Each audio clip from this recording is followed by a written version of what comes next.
சென்னையில் வாக்குப்பதிவு சதவீதம் தொடர்பாக வெளியான கருத்தில் இருவேறு முரண்கள் இருக்கின்றன. தமிழக தலைமை தேர்தல் அதிகாரி சத்யபிரதா சாஹூ தெரிவித்த கருத்துக்கும் சென்னை மாவட்ட தேர்தல் அதிகாரி ராதாகிருஷ்ணன் தெரிவித்த கருத்துக்கும் பெரிய அளவில் இடைவெளி இருப்பதை நம்மால் பார்க்க முடிகிறது. விவரங்களோடு நிகழ்ச்சியுடைய சிறப்பு செய்தியில் தமிழரசி விவரம் என்ன? தற்போது இவ்வளவு இடைவெளிக்கான காரணம் என்ன? தேவப்பிரியன், சென்னையில் நேற்று தேர்தல் ஆணையம் வெளியிட்ட தகவலுக்கும் தற்போது இறுதி வாக்கு சதவிகிதம் கொடுத்திருப்பதற்கும் கிட்டத்தட்ட 13% வரை மாறுபட்ட வாக்கு சதவிகிதம் என்பது பதிவாகி இருக்கிறது. குறிப்பாக சென்னையில் நேற்று மாலை 6 மணி அளவில் வாக்கு சதவிகிதம் வாக்குப்பதிவு முடிவடைந்த நிலையில் 7:30 மணி அளவில் தேர்தல் ஆணையம் சார்பில் ஒரு டென்டேட்டிவ் ப்ரொஜெக்ஷன் என்பது கொடுக்கப்பட்டது. அதில் சென்னையில் 68% வாக்குப்பதிவானது பதிவாகி இருப்பதாக கொடுக்கப்பட்டது. குறிப்பாக வட சென்னையில் 69.26%, தென் சென்னையில் 67.88%, மத்திய சென்னையில் 67. நம்ம தொடர்ந்து பேசலாம். அடுத்ததாக சென்னை மாவட்ட தேர்தல் அதிகாரி திரு ராதாகிருஷ்ணனுடன் நேரலையில் இணைகிறார். பேசலாம் சார். வணக்கம். சாஹூ அவர்கள் சொன்ன டேட்டாவுக்கும் நீங்க சொன்ன டேட்டாவுக்கும் ஒரு பெரிய அளவுக்கு டிஃபரன்ஸ் இருக்கு. அதுவும் ஒரு பகுதியில் இல்ல, 3 பகுதியிலையும் இதே அளவுக்கு டிஃபரன்ஸை பார்க்க முடியுது. காரணம் என்ன சார்? ஒண்ணுமே இல்லைங்க. இந்த ஏற்கனவே மாநில தேர்தல் அதிகாரியும் தெளிவாக சொல்லும் போது அது ஒரு ப்ரொஜெக்டட் டேட்டாங்கிற போது ஒரு ஆப் மூலமாக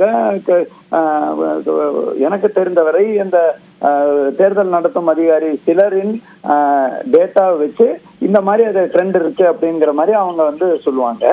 நம்ம இப்போ ஃபைனலா கொடுக்கக்கூடிய டேட்டாவை நீங்க பார்க்கும்போது அந்த 17A படிவத்துல எவ்வளவு பேர் ஆக்சுவலா வாக்களித்திருக்காங்க, அந்த பூத்துக்கு எவ்வளவு பேர் போட்டிருக்கோம்னு சொல்லி ஒவ்வொன்றையும் சேர்ப்போம். இன்ஃபேக்ட் நம்ம சென்னையை பொறுத்த வரைக்கும் நம்மளோட 16 தொகுதி இல்லாமல் நம்மளோட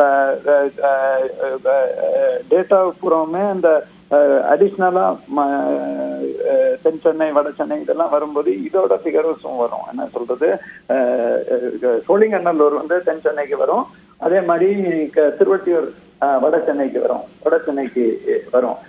இது எல்லாம் சேர்ந்துதான் நமக்கு அந்த க்ளோசர் ஆன் பால்ஸ் ஃபிகர்ஸ் நம்ம கொடுப்போம். அந்த க்ளோசர் ஆன் பால்ஸ் ஃபிகர்ஸ் கொடுக்கும்போது சென்ட்ரல்ல 53.91,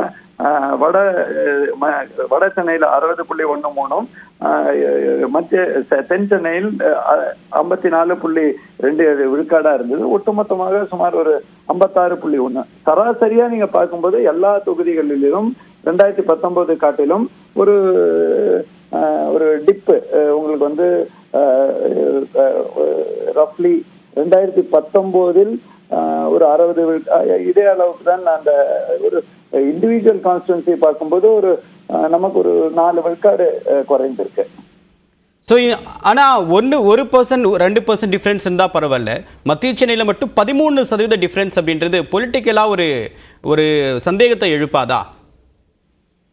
இல்லைங்க, தேர்தல் ரொம்பவே ஒரு சிஸ்டமேட்டிக் எஃபர்ட். இப்போ தேர்தலை பொறுத்த வரைக்கும் தேர்தல் நடத்தும் அதிகாரி, தேர்தல் பல அடுக்கு இருக்குங்க. ஆக்சுவலா பிரிசைடிங் ஆபீசர் டைரி என்ன நடக்கிறதுங்கிறத 65 விழுக்காடு கம்ப்யூட்டர்ல பாக்குறோம். அவங்களோட ஏஜென்ட்டும் அந்த ஒவ்வொரு பூத்துல எவ்வளவு ஓட்டு போட்டிருக்காங்கிற கணக்கு எடுப்பாங்க. கணக்கு எடுக்கும் போது இந்த ஃபிகர் வரலன்னா தான் அவங்க சந்தேகப்படுவாங்க. ஏன்னா அவங்கெல்லாம் அவங்களோட ஒவ்வொரு பூத்தோட கணக்கை டோட்டல் பண்ணும்போது இவ்வளவு தானேங்க வரணும், எப்படி ப்ரொஜெக்ஷன்ல அதிகமா வருதுன்னு தான் கேட்பாங்களே தவிர்த்து இந்த ஃபிகர்ல இப்ப நமக்கு இறுதியா கிடைக்கக்கூடிய ஃபிகர்ல மாற்றங்கள் அவங்களோட பூத் ஏஜென்ட் இருக்காங்க இல்லையா, அந்த போலிங் ஏஜென்ட், அவங்களும் கணக்கீடு எடுத்துட்டே போவாங்க. அவங்களுக்கு ஒரு தோராயமா ஒரு ஐடியா இருக்கும், இப்படிதானே இப்ப வரணும். நமக்கு கார்த்தால நல்ல வேகமா இருந்தது, கொஞ்சம் வெயில் வரும்போது கொஞ்சம் சுணக்கமா இருந்தது, அப்புறம் முடியும் போதும் அவ்வளவு கூட்டம் இல்லைங்கிற போது அவங்க இந்த ஃபிகருக்கு மேல வரும்போதுதான் சொல்லுவாங்க. நீங்களே பாருங்களேன், நம்ம ரஃப்லி ஒரு 5 மணிக்கு ஒரு ஃபிகர் கொடுத்துருப்போம், அதுக்கப்புறம் ஒரு 6 மணி ஃபிகர் சடனா இன்க்ரீஸ் ஆகிறதுக்கு வாய்ப்பு இல்லை. ஸோ இது நேற்றைய தினமே இந்த ப்ரொஜெக்ஷன் பத்தி நாங்க நம்ம தேர்தல் அதிகாரிட்டு சொன்னோம். தட் கடந்த 2 முறை இந்த ப்ரொஜெக்ஷன்ஸ் நல்லா அக்யூரேட்டா தான் வந்தது. பட் எப்பவுமே தேர்தல்ல இறுதியா அந்த எக்ஸாக்டா படிவத்தில் என்ன ஃபிகர் பதிவாயிருக்கோம். ஏன்னா ஒவ்வொரு பேர் நம்மளும் ஒப்புதல், நம்மளாம் ஓட்டு போடும்போது சைன் போடுறோம் இல்லையா, அதெல்லாம் அந்த சைன் போட்டு அந்த டோட்டல் எவ்வளவு பதிவாயிருக்கு, எவ்வளவு அந்த பூத்துல எவ்வளவு பேருக்கு ஒதுக்கீடு செய்திருக்காங்க, அதோட டோட்டல் பண்ணி தான் அந்த கடைசி ஃபிகர் அரைவ் பண்ணுவாங்க. அந்த மாதிரி தான் வரும். இதுதான் அதே மாதிரி தேர்தல் ஆணையமே நேற்றுக்கு தெளிவா தானே சொல்லியிருக்காங்க. தட் இந்த மாதிரி நாங்க இறுதிக்கட்ட ஃபிகர் 12 மணிக்கு மேலதான் எங்களால் கொடுக்க முடியும் எல்லா இதுலயும். அவங்களும் அந்த கரெக்ட் ஃபிகர் 12 மணிக்கு மேலேயோ, ஏன்னா அவங்களுக்கு 39 தொகுதியும் கொடுக்க வேண்டி இருக்கிறதுனால எல்லா மாவட்ட தேர்தல் நடத்தும் அதிகாரியோட ஃபிகர் அடிப்படையில் அவங்களும் இதற்கான திருத்திய ஃபிகரை கொடுக்கறதுக்கான வாய்ப்புகள் டெஃபினட்டா இருக்கும். அவங்களும் கொடுப்பாங்க.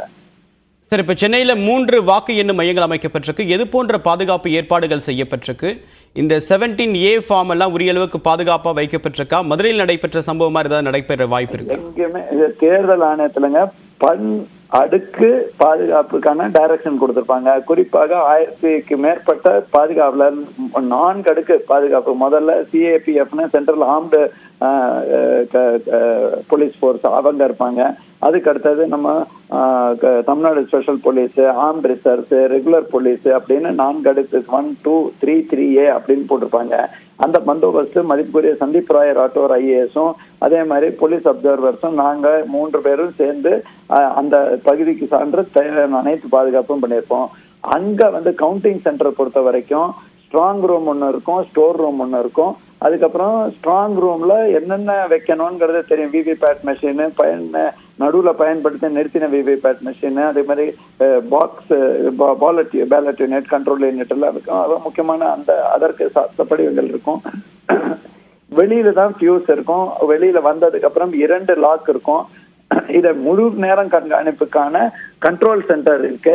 அந்த கண்ட்ரோல் சென்டரோட ஃபீடை முழு நேரமாக அரசியல் கட்சி மற்றும் போட்டியிடும் வேட்பாளர்கள் பார்க்கறதுக்கான வசதி பக்கத்திலே ஏற்படுத்தி இருக்கு. இது முழு நேரமும் அந்த கட்டுப்பாட்டில் தான் இருக்கும். அதன் பிறகு அந்த டியூட்டியில இருக்கிற அதிகாரி இல்லாம, ஏன் நானே போனா கூட பர்மிஷனோ எழுத்தோ ப்ராப்பராக தேர்ந்தெடுக்கப்பட்ட பிரதிநிதிகளுக்கு அந்த தகவல் சொல்லிதான் அதை திறக்கும் பட்சத்தில் அது அந்த ரிட்டர்னிங் ஆபீசரோ அந்த மாதிரி வாய்ப்பே வராதுங்க. அப்படி இருந்தாலும் அவர்களோட நாலேஜ் இல்லாம எந்த பணியும் நடக்காது. 24/7 அவங்களும் ஆள் போட்டு வச்சிருப்பாங்க. அவங்களுக்கான வசதிகளும் இங்க பண்ணி வச்சிருக்கோம். உங்களுடைய கருத்துக்களுக்கு மிக்க நன்றி திரு ராதாகிருஷ்ணன்.